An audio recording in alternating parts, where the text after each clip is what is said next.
Yes sir. हाँ, हाँ, ये बहुत बहुत ही बढ़िया सवाल है और ये कमाल का सवाल है।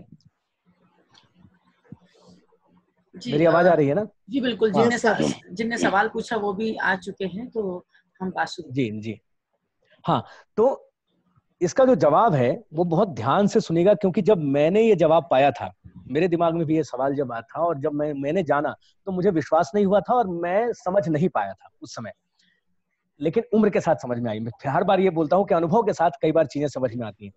तो जब भी आप किसी गुरु के पास सीखने जाते हैं, हिंदुस्तानी पद्धति में खास तौर से, तो आप देखिएगा वो एक टर्मिनोलॉजी इस्तेमाल करते हैं। वो बोलते हैं बेटा जरा सुर दिखाना, फिर बोलते हैं लय दिखाओ।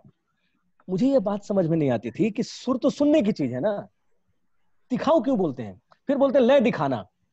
अरे लय कोई दिखाएगा कैसे भाई?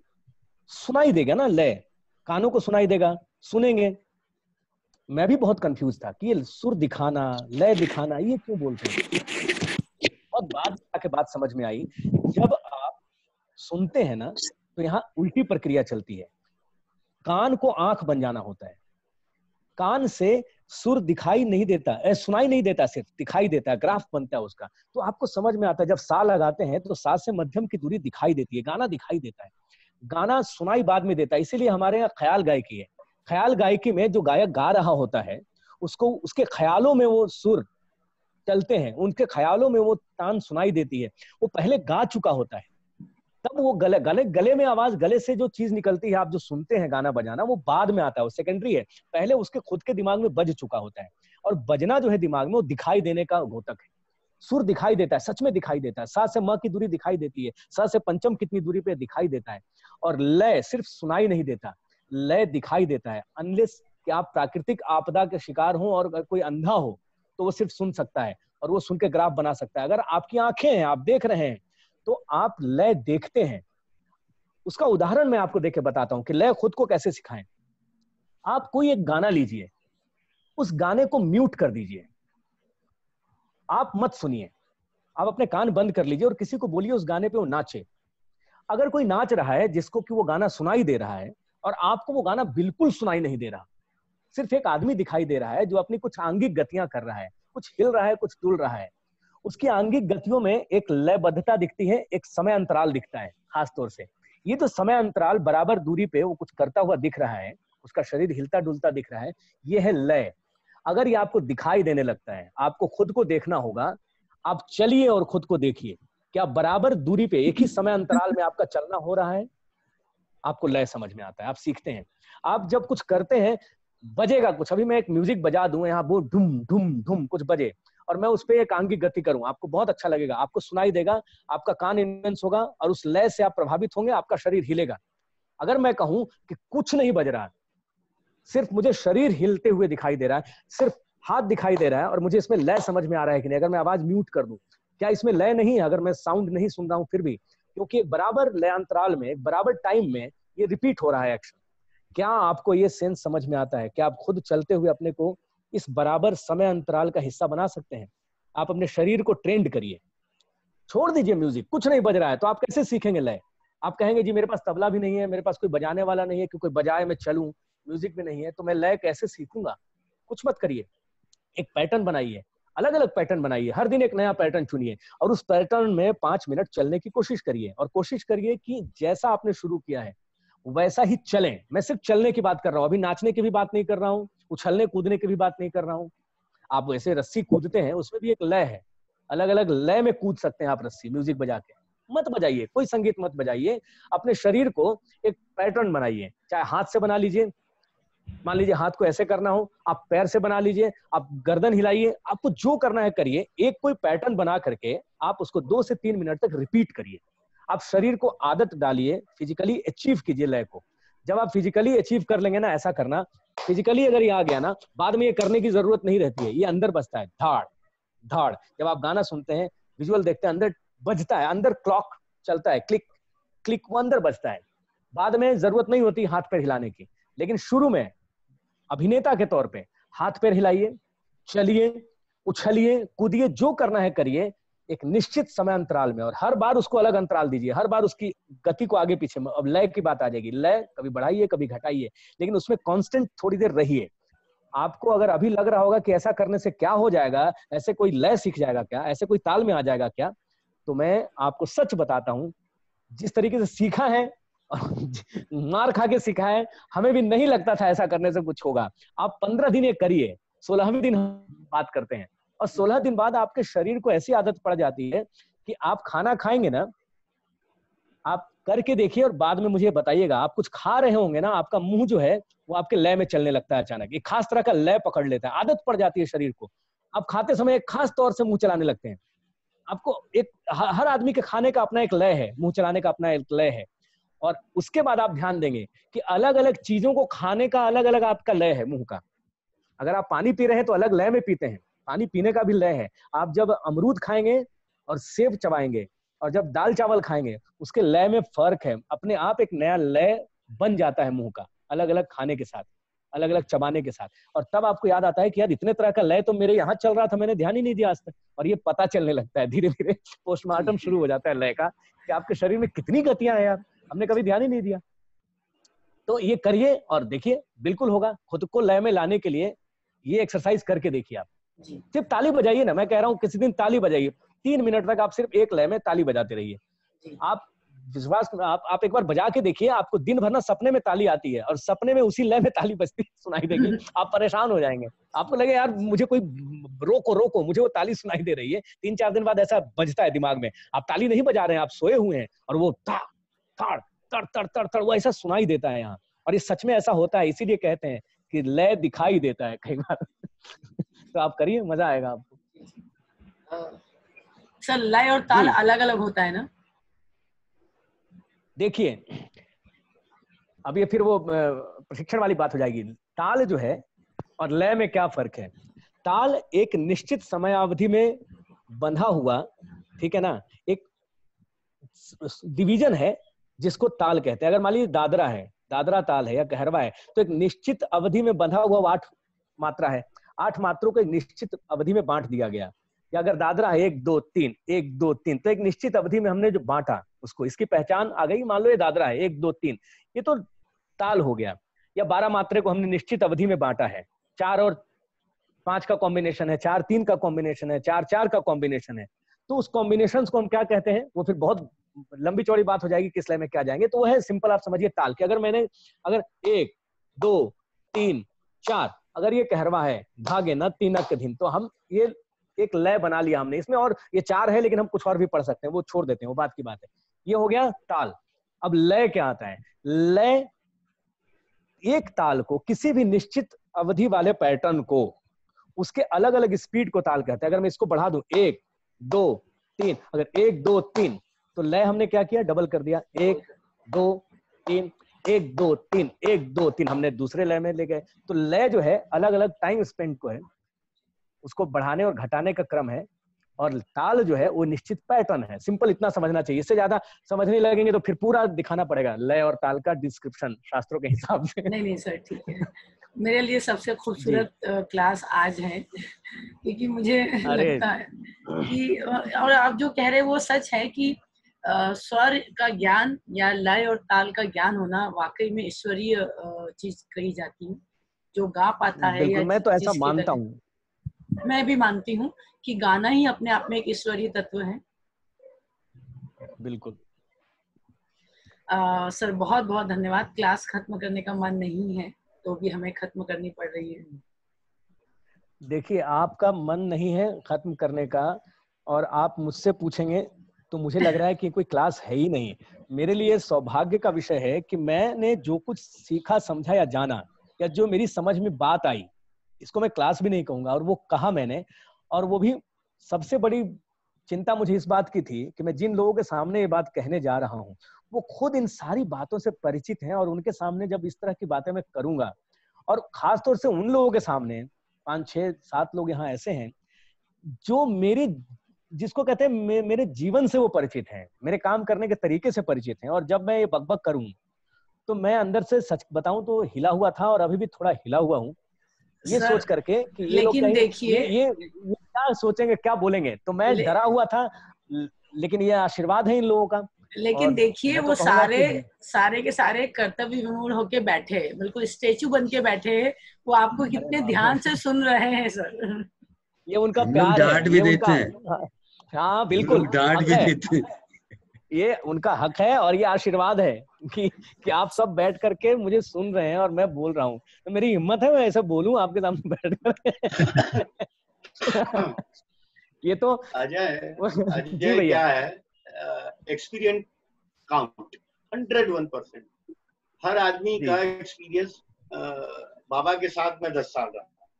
अरे बाप रे बाप, जी जी जी जी 10 साल रेपेटरी में होने की वजह से उनका स्टाइल अलग है। जी, हबीब साहब के साथ रहा, अमोद ने मेरे प्ले का म्यूजिक किया, उमेश ने प्ले का म्यूजिक किया।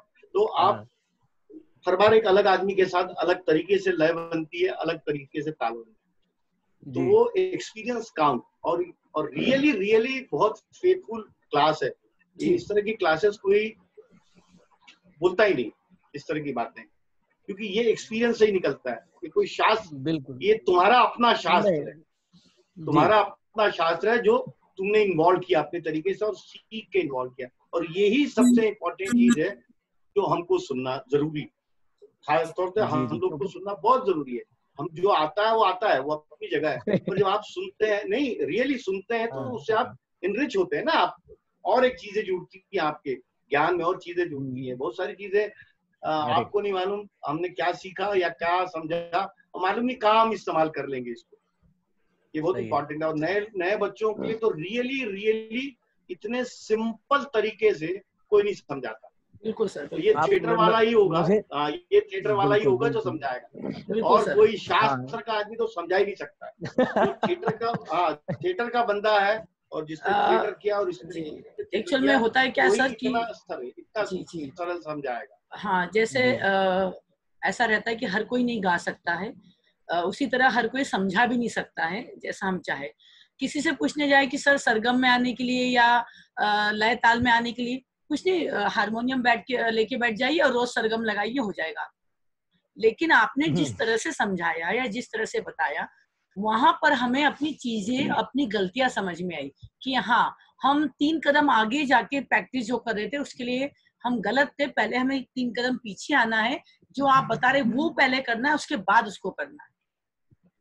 बिल्कुल, क्योंकि क्या होता है ना, हम सीधे जंप कर जाते हैं, हमको सब कुछ जल्दी चाहिए होता है और ये इतना आसान है नहीं। अरे सर, ये तो एक साधना है ये तो सर। बिल्कुल, जयंत भैया के बाद अजय, इतनी ऊंचाई पर पहुंचने के बाद भी इतने सहज हो, बहुत बहुत धन्यवाद। बाप रे बाप। अरे मैं तो 2-3 दिन से उनको वैसे ही बहुत परेशान कर रही थी। मुझे एक बात याद आ गई, मैं बोल के खत्म कर देता हूँ। जयंत भैया के बाद से बात याद आई, अगर समय है तो बोल दूं क्या? अरे समय ही समय है सर। जी जी, तो मुझे कारण जी की बात याद आ गई, भैया जी ने जो बताया। एक दिन क्या हुआ, मैं सेकेंड ईयर में था NSD में। तो जब आप सीख रहे होते हैं ना, तो आपको बहुत सारी गलत फहमियां होती हैं। आपको लगता है कि आप बहुत सीखे हो, अभी राष्ट्रीय नाट्य विद्यालय में पहुंच गए हैं, तो ऐसा लगने लगता है कि बाकी तो कोई जानता ही नहीं, कुछ हम ही जो जान रहे हैं। सो ऐसा लगने लगता है, ऐसी गलत फहमियां आ जाती ऐसी चीजें कई बार हो जाती है स्टूडेंट लाइफ में कि आप अपने को बहुत बुद्धिमान समझने लग जाते हैं। ये शुरुआती दौर होता है। हाँ, फर्स्ट ईयर में जो चीजें नहीं समझ में आती वो सेकंड ईयर में आती है, सेकंड ईयर में जो नहीं आती वो थर्ड ईयर में आती है। थर्ड ईयर में पता चलता है सेकंड ईयर में बेवकूफ थे, और जब थर्ड ईयर पास आउट हो जाते हैं तब समझ में आता है कि अभी भी बेवकूफ है, अब समझ में आएगा करना क्या है, अभी तो सीख के निकले हो। तो वो चीजें हो जाती है। तो सेकंड ईयर में क्या हुआ, एक बार मैंने बड़े भाई साहब किया। मेरी आवाज आ रही है? जी जी हाँ। बड़े भाई साहब का शो किया मैंने सोलो, और वो भी लाइट स्टूडियो में। तो जयंत भैया आप तो समझ रहे हैं, लाइट स्टूडियो छोटा सा जो अपना था पुराना वाला, तो उसमें मुश्किल से 25-30 लोग बैठ सकते हैं। तो लाइट स्टूडियो में मैंने बड़े भाई साहब का एक ड्रामेटिक पार्ट रखा, और मैंने क्या किया कि उसको सिर्फ एक कुर्सी पे बैठा, और मुझे लगा कि मैं इतना अच्छा हिंदी पढ़ रहा हूँ, बोल रहा हूँ, मैं बोलूंगा और मजा आ जाएगा यार। तो बड़े भाई साहब पढ़ते हैं, इन सब चीजें तो पढ़ के ही बड़े हुए थे, जुबान पे थी चीजें।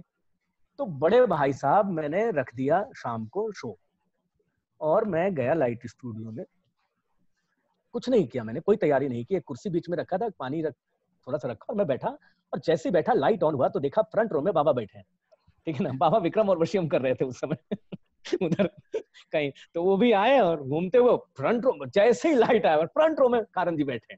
मैंने कर ले, अब मैंने शुरू किया और मैं कुर्सी पे बैठे बैठे मैंने बहुत अच्छे से बड़े भाई साहब को निभाया, लोगों को बड़ा मजा आया और तालियां मारियां बजी, सब कुछ हो गया, नाटक हो गया खत्म, सब लोग चले गए लाइट स्टूडियो से। मैंने भी खत्म किया, अपना पानी वानी समेटा। तो जब ऑडियंस चली गई तो ऑलमोस्ट 5 से 10 मिनट का गैप आ गया। 5-10 मिनट अंदर कुछ कुछ सामान पड़ा था वो सब उठाने लग गया और मैंने लाइट, जब सब लगा कि चले गए, लाइट स्टूडियो का दरवाजा खोला और निकला बाहर। देखिए बाबा का और मेरा संबंध और प्यार देखिए, अगर ये कंसर्न नहीं हो तो ये घटना उस दिन नहीं होती। बाबा के साथ जितना काम किया, जैसे ही लाइट स्टूडियो का दरवाजा खोला, स्टूडियो के बाहर बाबा अपने चिरपरिचित अंदाज में दीवार से टिके हुए झोला लटकाए खड़े चुपचाप। मेरा दिमाग खराब हुआ, मैंने कहा ये 10 मिनट हो गया, नाटक खत्म हुए, ये फ्रंट रो में बैठे थे, यहाँ पे क्या खड़ा खड़े क्या कर रहे हैं। और मेरा दिमाग खराब, मैंने कहा बाबा आप यहाँ पे क्या कर रहे हैं आप? तो बोले आप इधर आइए जरा 2 मिनट। अरे वो जो रौद्र रूप अचानक, अब वो जयंत भैया की बात से याद है कि हम कैसे सीखते हैं, जैसे तो सब चले गए थे, बाबा सबके जाने का इंतजार करते रहे, 10 मिनट खड़े रहे और अच्छा तो इधर आइए आप, जो उनका अंदाज है, तो इधर आइए आप, तो मुझे कुछ बात करनी है आपसे। तो मैंने बोला जी बताइए क्या हो। तो समझते क्या है आप अपने आप को, मतलब क्या है आप? तो आप हिंदी बेल्ट के रहने वाले, तो बहुत अच्छा हिंदी बोलते हैं, हाँ, तो आप प्रेमचंद को पढ़ चुके हैं, तो आप बताना क्या चाहते थे? आप बहुत पढ़े लिखे हैं, आप बहुत अच्छा बोलते हैं और आपको हिंदी बहुत अच्छी आती है, या आप बहुत अच्छी कहानी सुनाते हैं, क्या समझते हैं आपको? बहुत घमंडी हो गए हैं आप, आपको बहुत गुरूर हो गया अपनी हिंदी पे कि बड़े भाई साहब आपने मेरा 45 मिनट बर्बाद किया। मेरा दिमाग खराब, मैंने कहा क्या हुआ? नहीं तो मैं तो एक बात बताइए, अगर मुझे सुनना ही होता तो मुझे रिकॉर्ड करके कैसेट बना के मुझे दे देते, बोल देते कि आप सुना रहे हैं, तो मैं घर में बैठ के सुन लेता। हाँ, मतलब प्रेमचंद को मैंने इतनी बार पढ़ा, मैं पढ़ लेता, आप मुझे फोटोकॉपी दे देते। आप यहाँ बैठ के कहानी सुनाना, आप क्या करने आए हैं राष्ट्रीय नाट्य विद्यालय में? मेरा तो काटो तो खून नहीं वाला। मैंने बोला बाबा मैं तो एक्टिंग कब करेंगे आप लोग? ये चीट मत करिए। जब मैं तो गया था ये देखने कि आप अभिनय करेंगे, अभिनेता बहुत बेवकूफ बनाता है, आप कहानी सुनाने के लिए मुझे बुला रहे थे। और मैंने कहा तो आइंदा आप ये हरकत नहीं करेंगे, आप जब मंच पे हैं तो अभिनय करेंगे, आप अभिनेता हैं, आप बहुत, अगर घमंड है आपको तो आपकी आवाज बहुत अच्छी है तो रिकॉर्ड करके मुझे देना, अगली बार आपका नाटक हम सुन लेंगे, दिखने के लिए मत बुलाना, देखने के लिए बुलाओ तो अभिनय करो।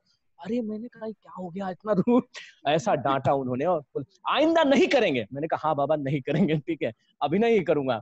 हाँ, तो अब ये बात जो उस दिन दिमाग में गया कि आप अभिनेता हैं, अगर आप सिर्फ सुनने सुनाने के लिए बुला रहे हैं कि एक कहानी, आपको बड़ा लगता है कि आज मैं 1 घंटे तक कहानी सुनाऊंगा, जो कि मैं नाम नहीं लूंगा, कई बड़े दिग्गज अभिनेता हैं जिनकी कहानियां सुनने में गया, और कारण जी मुझे हमेशा याद आते हैं कि काश कि इनको भी कोई कारण जी मिला होता और वो गेट पे खड़े होकर डांट देता एक दिन कि तुम जो 1 घंटे कहानी सुना रहे थे डेस्क पे खड़े होकर के, 1.5 घंटे तक तुम्हें प्रेमचंद और कहानियां सुना रहे थे, तो हम पढ़ लेते, हम पढ़ के भी ले लेते। आप चूंकि बहुत बड़े अभिनेता हो गए हैं, आप फिल्मों में हैं, आप रंगमंच के बड़े अभिनेता हैं, आप ऑडिटोरियम में बुला करके 1 घंटे 1.5 घंटे आप कहानी पढ़ के सुना रहे हैं, वो भी पढ़ के, याद करके भी नहीं सुना रहे हैं, तो पढ़ के क्यों सुना रहे हैं? तब मुझे कारण याद आते हैं कि अच्छा इनको भी डांटने वाला कोई चाहिए था।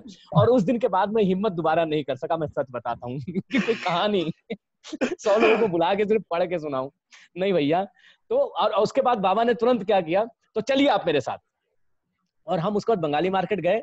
बंगाली मार्केट में उन्होंने मुझे मेरा मनपसंद पनीर डोसा हुआ, उनको मालूम था पनीर डोसा मैं बहुत खाता हूँ वहां जाके, उन्होंने मुझे पनीर डोसा खिलाया, उन्होंने सांभर इडली खाया, हमने कॉफी वॉफी पी और वो घुमा के भी लेके आए। हाँ, तो आप अच्छा कर रहे हैं तो ऐसी गलतियां क्यों करते जीवन में? ये प्यार है। मैं सौभाग्यशाली हूँ कि उस दिन मुझे ये डांट पड़ी, ऐसी घटनाएं होती।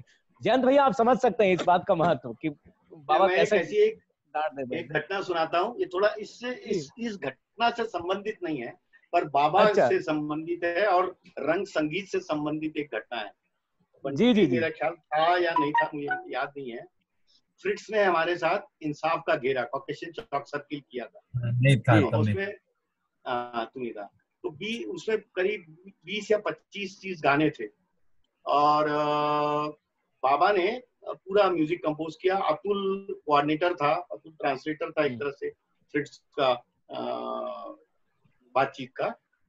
तो शाम को आए बाबा, अमोद था, हारमोनियम मंगाया, फ्रिट्स और पूरी रिपेटरी बैठी हुई, और बाबा ने अतुल से कहा कि अतुल तुम इनको बोलो, फ्रिट्स को बोलो कि मैं पूरे गाने बना के लाया हूँ और पूरे गाने मेरे सुन ले एक बार। तो हाँ सुन ले। अब बाबा ने समझ लो ये कुछ 8-9 बजे रात की बात हो, और 20-25 गाने बाबा ने कंपोज किए, तो गाए सब गाने उन्होंने। तो ये वाला है रैया वहां जाती है, तो ये वाला है, तो ये ऐसा है, तो ये पुल पार करती है, तो ये वाला गाना है, ऐसा करके पूरे गाने। फ्रिट्ज चूंकि खड़े रहते हैं ना, हाफ पैंट पहन के फ्रिट्ज खड़े रहते थे, सदा खड़े रहते थे, बैठता बहुत कम था वो बुड्ढा। तो पूरा गाना सुनने के बाद, और जो फिर फ्रिट्ज ने बोला नो नो नो नो, वो पूरे मतलब समझ लो 25 से 30 गाने पूरे रिजेक्ट कर दिए बाबा। बोले बिल्कुल नहीं, बिल्कुल नहीं, no, this is not music, this is not current music, this is not current music. तो बाबा बड़े एक्साइटमेंट में, बाबा बोलते हैं कि अतुल को बोलते हैं, अरे यार इसको बोल, इसको आने जाने का पैसा भी मैंने दिया है, और इसको रहने पर खाने का भी पैसा मैंने दिया है, कल भेज दूंगा इसको वापस यार, मैं इतना बना के लाया, मेहनत करके लाया, और बोलता नो नो नो। मतलब सोचो, हम लोग को तो काटो तो खून नहीं, इतना मतलब हमने कभी सुना नहीं। मतलब जितने भी बाबा ने हमारे साथ प्ले किए, तो उनको नो बोलने वाला कोई था ही के गाने, और गाने वो एक तरह से उन्होंने रिजेक्ट कर दिया। और बाबा बिल्कुल गुस्से में, ओके ठीक है अतुल बोल, कल मैं आता हूँ, कल सुनाता हूँ। नेक्स्ट डे सही है, सब फिर पूरी रिपीटरी बैठी है, क्योंकि गाना हम ही लोग को गाना आगे चल। और जो बाबा ने गाना शुरू किया, एक गाना शुरू किया, और हाँ एक गाना शुरू किया, this is current music, this is current music, this is current. हर गाने के बाद उसने दिस इज करंट, और जाके बाबा को किस किया उसने, और उसका जो, और फिर पहले दिन जो गाने थे और दूसरे दिन जो गाने थे, कामोज उसको और अच्छे से बताएगा, इंटायरली डिफरेंट। कई बार क्या होता है, देखो कैसे एक आदमी के बूस्टअप करने से, एक आदमी की इतना बड़ा आदमी, बाबा बिल्कुल बिल्कुल, हाँ इतना बड़ा आदमी। जैसे एक घटना और सुनाता हूँ, रंग संगीत की घटना सुनाता हूँ। ये जी, अरे बिल्कुल बिल्कुल, बंटी रहा होगा मेरे ख्याल। संगीत नाटक एकेडमी ने एक बड़ा सिंपोजियम किया भारत भवन में, रंग संगीत 87। हाँ, डेट मुझे याद नहीं है, डेट मुझे याद नहीं रहती। तो सिंपोजियम किया था, उसमें भास्कर थे, बाबा थे, और बहुत सारे लोग थे। तो ऐसा कुछ हुआ उसमें, बंटी को याद आ रहा होगा, ऐसा कुछ हुआ कि भास्कर ने कहते कहते में कहा कि कारण जी का जो संगीत है वो बहुत फिल्मी गानों से और इससे बड़ा इन्फ्लुएंस है, ये है वो है ऐसा। तो फिर बाबा उसके बीच में पीयूष, जैसे कि पीयूष है, पीयूष उठा, तेरी ऐसी की तैसी बात कर, ये है वो है ऐसा। पीयूष का अपना स्वभाव, उसका वो चिल्लाना उल्लाना हुआ बहुत। उसके बाद अलकनंदन ने उनको, पीयूष को दिखाया कि अरे यार फिर बाबा खड़े हुए। अब देखो जी, एक इल्जाम, इतना बड़ा म्यूजिक डायरेक्टर, और एक दूसरा बड़ा म्यूजिक डायरेक्टर हिंदुस्तान का, बड़ा जाना हुआ, सब उसके शिष्य बैठे हैं, सारे के सारे, मतलब चाहे तो पीट डाले किसी को भी। बाबा ने इतने सिंपल तरीके से अपने काम को कैसे डिफाइन किया। बोले मैं प्रोफेसर कॉलोनी में रहता हूँ, प्रोफेसर कॉलोनी से मैं भारत भवन आता हूँ, कई बार मैं पैदल भी आता हूँ, निकलता हूँ तो स्कूटर की आवाज आती है, मोटरसाइकिल की आवाज आती है, ट्रक की आवाज आती है, कहीं कोई गाना बज रहा होता है, वहां मंदिर का कोई घंटी बजा रहा होता है, पुलिस वाला सीटी बजा रहा होता है। तो मैं बोले वहां से लेकर यहाँ तक इतना संगीत सुनते हुए आता हूँ, लगातार ध्वनियां सुनते हुए आता हूँ। तो मुझे तो याद नहीं, मुझे तो समझ भी नहीं आता, मतलब मैं तो फिल्मी गाना सुनता भी नहीं, पर हो सकता है इन सब के इन्फ्लुएंस से मेरे गाने में वो इन्फ्लुएंस आता है, तो बुरा क्या है, मुझे तो कोई बुरा नहीं लगता, मुझे तो कोई बात नहीं लगती। पर ये चीजें मेरे में आती है, तो मैं अपने घर से जब भारत भवन तक आता हूँ, तो जितने साउंड, जितने ध्वनिया, जितने म्यूजिक मेरे कानों में आते हैं, वो ही मैं अपने गानों में इस्तेमाल करता हूँ। ये बात उन्होंने अपने पूरे संगीत को उन्होंने इतना 4 लाइन में बोले, बस इतना ही है मेरे को मेरे बारे में। जैसे अमोद को सदा परेशान रहता था कि आज म्यूजिक रिहर्सल बाबा ने ली, मतलब उन्होंने बजाया, अमोद ने उसको रिपीट किया, और दूसरे दिन फिर रिहर्सल हो रही है, तो बाबा कुछ और दूसरा बजाने लगते थे, ट्यून भूल जाते बदल थे। जाती हाँ थी। हाँ हाँ, भूल तो जाते थे, अमोद बदल जाते थे। अमोद बोलता, बाबा बाबा ये वाला नहीं। तो बोले तेरे को पकड़ के रखने की जरूरत है, मैं थोड़ी पकड़ के रखूंगा, हाँ मैं तो वही बदलता यही रहूंगा बोलते रोज। थे। हाँ हाँ, हाँ, मैं रोज तो रोज बदलते रहते। बदलता रहूंगा, मैं तो रोज बदलता हाँ रहूंगा, तू पकड़ के रख, क्योंकि इन सबको सिखाना है। मेरे को फिर एक हाँ घटना याद आती है कि आदि शंकराचार्य का म्यूजिक, जी, जीवी अय्यर की फिल्म है संस्कृत की, अच्छा। पूरी रेपेट्री ने वो म्यूजिक किया है। आपको यदि मालूम नहीं है तो मैं अरे आपको बाप रे घटना बाप, बता क्या देता हूँ बात है। कि पूरा अंतरंग है, अंतरंग में जो हाँ हाँ नीचे का वो है, हाँ हाँ हाँ अपना स्टेज है, हर हाँ को एक एक इंस्ट्रूमेंट बाबा ने दे दिया था, एक एक इंस्ट्रूमेंट सबको, 30 लोगों को 30 इंस्ट्रूमेंट। अभी समझो मेरे को उन्होंने ताली बजाने के लिए बोला, तो सही है। मेरे को बोला 1 नंबर पे तुम बजाओगे, तो हाँ 1 पे मैंने बजाया, दूसरे वाले में 2 बजाएगा, 3 ये बजाएगा, ऐसा हाँ करके जब तुम्हारा नंबर आ गया तो फिर तुम ताली बजा देना।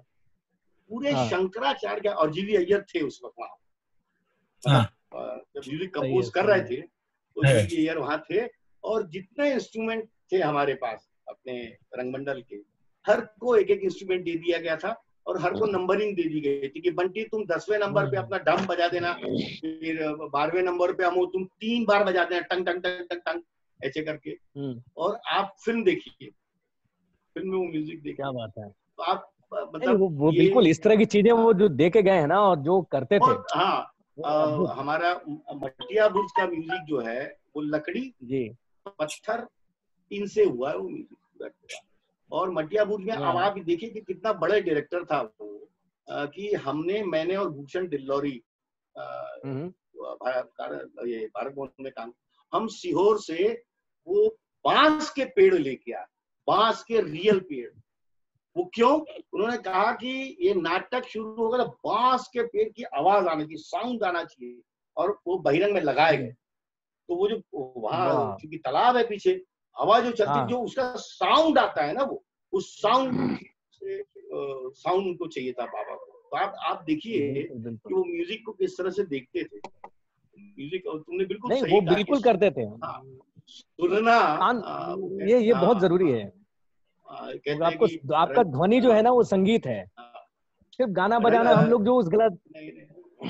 रंगायन में उन्होंने घंटियों से म्यूजिक किया, ये अपने साइकिल की घंटियां होती है ना, वो कुछ 50-60 घंटियां मंगा ली, और उसको बजा के उन्होंने किसी वही मेरा वही मानना है कि ये जब इन लोगों से सीखा और सब समझा, तो यही समझा कि हम एक गलतफहमी हमेशा पाल लेते हैं, जैसे म्यूजिकल नाटक बोलते हैं सिर्फ हम गानों की चर्चा करते हैं कि मतलब गाने होंगे 10-15, नहीं है, वो ध्वनि भी तो संगीत का ही एक हिस्सा है ना, जो हम दूसरे नाटकों में इस्तेमाल करते हैं, और वो बहुत जरूरी है। ध्वनि जो है वो चित्र बना के चला जाता है ना आपके सामने, पीछे से एक हल्का सा कौवा भी बोल के चला जाए, या एक घंटी भी बज जाए, एक सरसराहट भी सुनाई दे, तो चित्र बदल जाता है स्टेज का।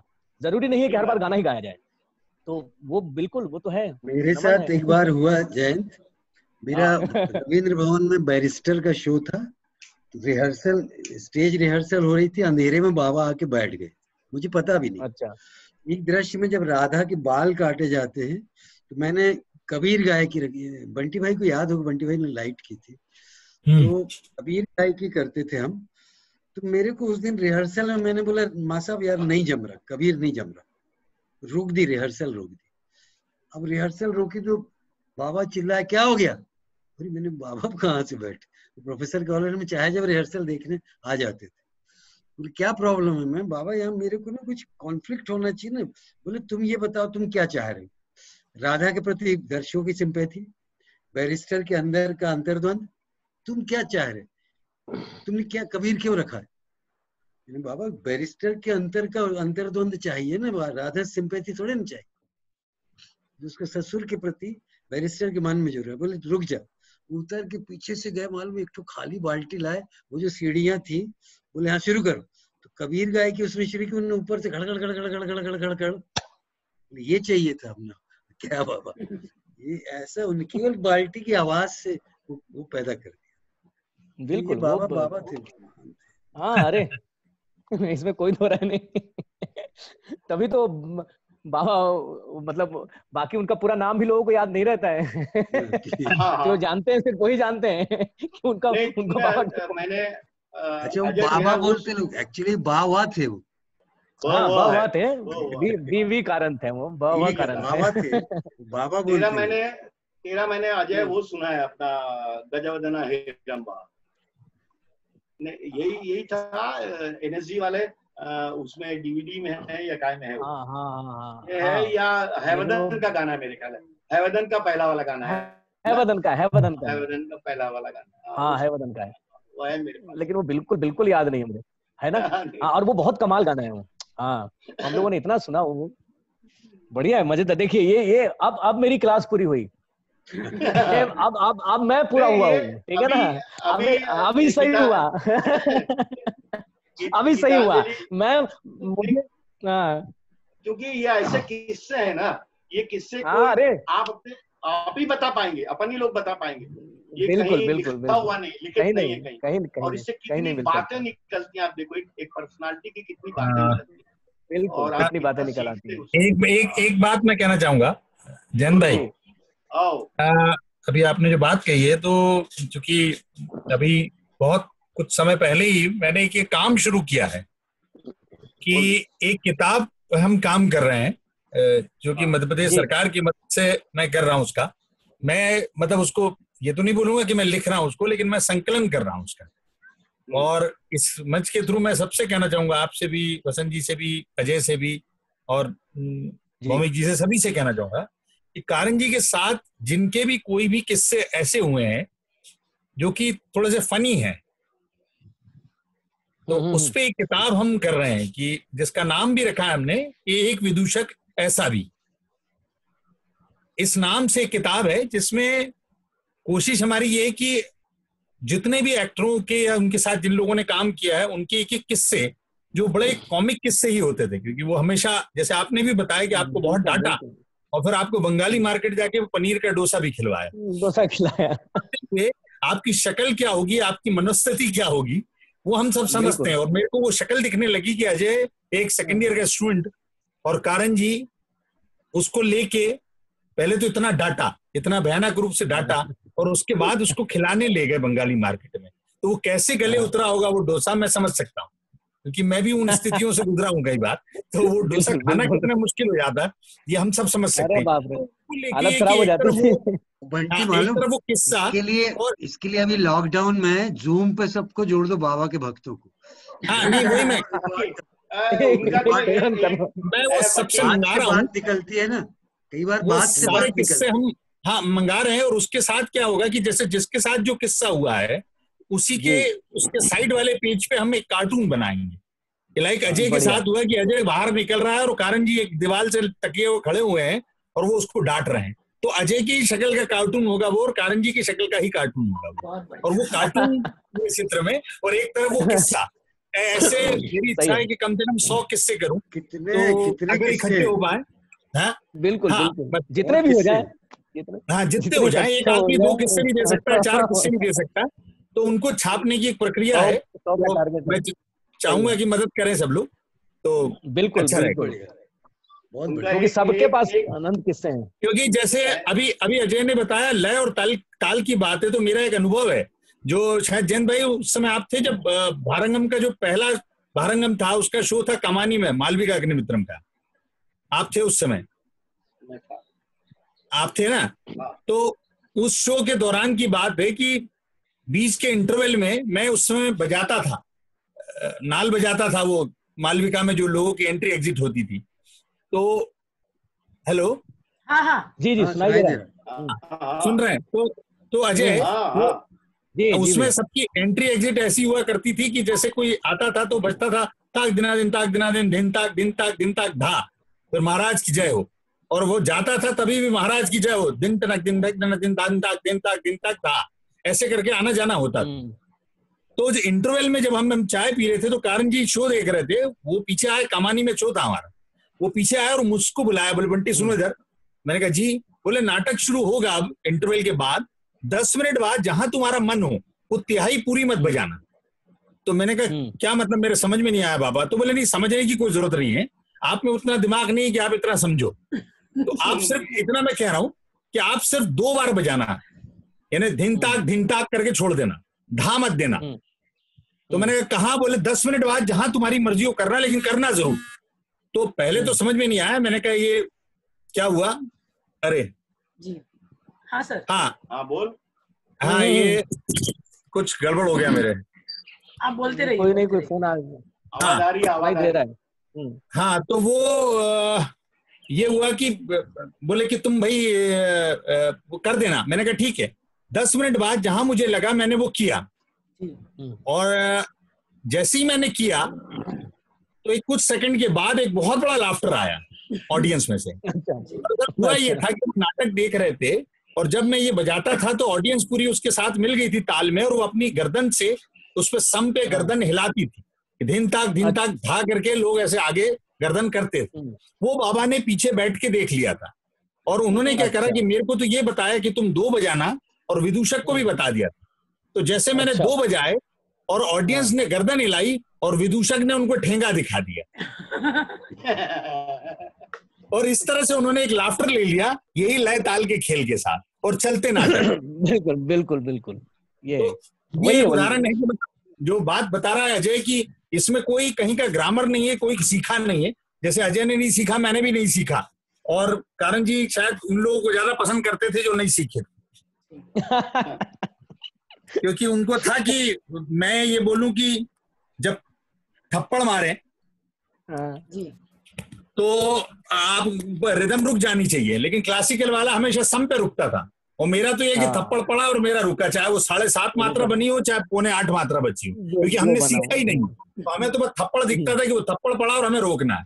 तो वो एक बहुत फायदा था, और इसलिए शायद वो सारे इफेक्ट जो थे वो मेरे से कहते थे कि अमोद से हमेशा कहते थे कि वो बंटी से बजवाना इफेक्ट, क्योंकि उसका टाइमिंग सही रहता। क्यों? क्योंकि मुझे क्लासिकल का नॉलेज ही नहीं था, मैं समझता ही नहीं था कि कौन सी 12 मात्रा, कौन सी 13 मात्रा, कौन सी 11 मात्रा। मैंने तो बस गाना मिलाना सीखा था।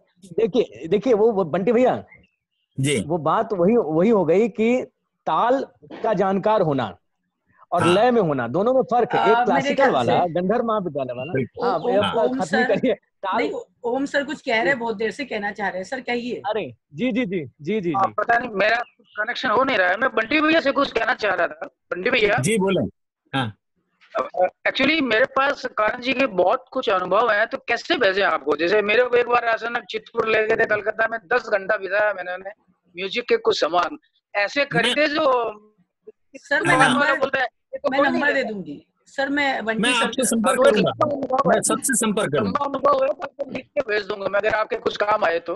जी नहीं मेरे को बिल्कुल चाहिए, बल्कि बिल्कुल चाहिए, और आपके फोटो के साथ चाहिए होगा, क्योंकि मैं कार्टून बनवाऊंगा उस पर, तो सबके कार्टून भी छापूंगा, तो आपका ही फोटो चाहिए मुझे, क्योंकि जिसके साथ जो किस्सा बोला उसी के साथ कार्टून। जवानी का फोटो भेजिएगा सर। नहीं जवानी मुझे बुलावा तो लेकिन बस कार्टून उसी पे बनेगा कि वो ओम जी के साथ ही वो किस्सा हुआ, तो ओम जी ही कारण जी के साथ होंगे, वो कारण जी और ओम जी का ही वो बनेगा, है ना। अजय के साथ जयंदा कुछ बोल रहे थे। मैं तो इतना ही बता रहा था, उनकी एक तकिया कलाम था। बोलिए आप मूर्ख की मैं मूर्ख, आप कहां से या तो अपने आप को आप मूर्ख बोलो या तो उनको मूर्ख बोलो। एक बार जीतू लेट आया, जितेंद्र शास्त्री है अपना, वो लेट आया। जीतू क्या है, थोड़ा हकलाता है ना बोलने में जीतू, तो लेट आया तो वो आया तो बाबा